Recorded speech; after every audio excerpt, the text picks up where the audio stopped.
যে ম্যাচটা কেউ খেলতেই চায় না সে ম্যাচেই হলো 10টি গোল।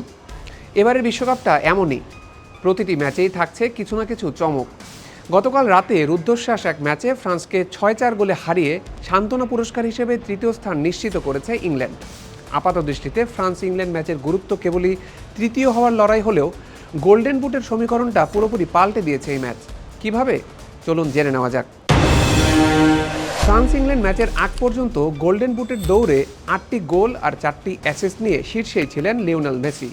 কিন্তু গতকালের ম্যাচে ফ্রান্সের কিলিয়ান এমবাপ্পে 2টি গোল করে মেসিকে টপকে আবারও শীর্ষে উঠে এসেছেন। 2022 কাতার বিশ্বকাপের গোল্ডেন বুট বিজয়ী এমবাপ্পে এবারের টুর্নামেন্টটি শেষ করলেন 10টি গোল আর 4টি অ্যাসিস্ট দিয়ে। ইংল্যান্ডের বিপক্ষে জোড়া গোল করে কিলিয়ান এমবাপ্পে আরও একটি রেকর্ড নিজের করে নিয়েছেন। বিশ্বকাপের ইতিহাসে 22 গোল নিয়ে এই মুহূর্তে সর্বোচ্চ গোল এমবাপ্পেরই, যেখানে মেসির গোল সংখ্যা 21টি। বিশ্বকাপের ইতিহাসে রেকর্ড দুবার গোল্ডেন বল জয় করেছেন লিওনেল মেসি।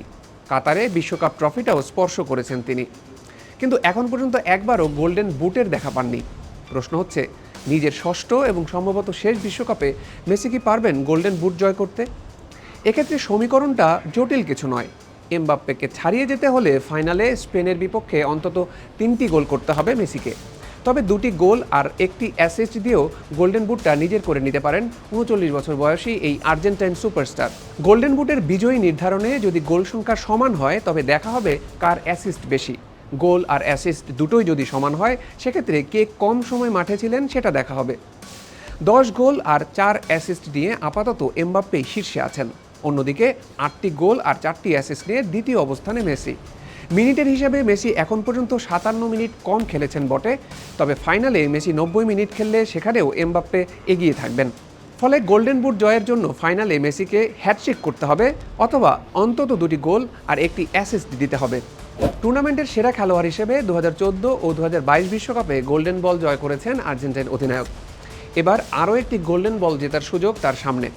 প্রশ্ন হচ্ছে, ফাইনালে আর্জেন্টিনা যদি স্পেনের কাছে হেরে যায় এবং মেসি নিজে কোনো গোল বা অ্যাসিস্ট না পান, সেক্ষেত্রে গোল্ডেন বলটা কি তিনি পাবেন?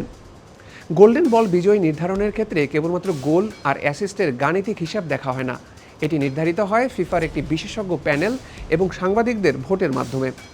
এক্ষেত্রে ফিফার টেকনিক্যাল স্টাডি গ্রুপ টুর্নামেন্টের সেরা খেলোয়াড়দের একটি সংক্ষিপ্ত তালিকা প্রকাশ করে এবং সেখান থেকে আন্তর্জাতিক গণমাধ্যমের প্রতিনিধি ও সাংবাদিকদের ভোটে একজনকে গোল্ডেন বল বিজয়ী নির্ধারণ করা হয়। এক্ষেত্রে সবচেয়ে গুরুত্বপূর্ণ বিষয় হলো ভোটদানের এই প্রক্রিয়াটি শেষ হয় বিশ্বকাপের ফাইনাল ম্যাচের আগেই। ফলে ফাইনালে মেসির পারফরমেন্সের ওপর তার গোল্ডেন বল জয় নির্ভর করছে না। এখন পর্যন্ত গোল্ডেন বলের দৌড়ে লিওনেল মেসি শীর্ষে আছেন। গোল অ্যাসিস্ট মিলিয়ে এমবাপ্পে এগিয়ে থাকলেও দলের সার্বিক পারফরমেন্স এবং সাফল্যে প্রভাব রাখার দিক থেকে অনেকটাই এগিয়ে লিওনেল মেসি। এছাড়া ইংল্যান্ডের হ্যারি কেইন, জুড বেলিংহাম এবং নরওয়ের আর্লিং হালান্ডও আছেন এ তালিকায়। সার্বিকভাবে বললে বিশ্বকাপে আরও একবার সেরা খেলোয়াড় হিসেবে লিওনেল মেসির গোল্ডেন বল জয় প্রায় নিশ্চিত। তবে প্রথমবারের মতো গোল্ডেন বুট জয়ের কাজটা তার জন্য বেশ কঠিন করে তুলেছেন কিলিয়ান এমবাপ্পে। তবে বর্তমানে যে ফর্মে রয়েছেন মেসি, তাতে ফাইনালে এমবাপ্পেকে টপকে যাওয়া তার জন্য অসম্ভব কিছু নয়।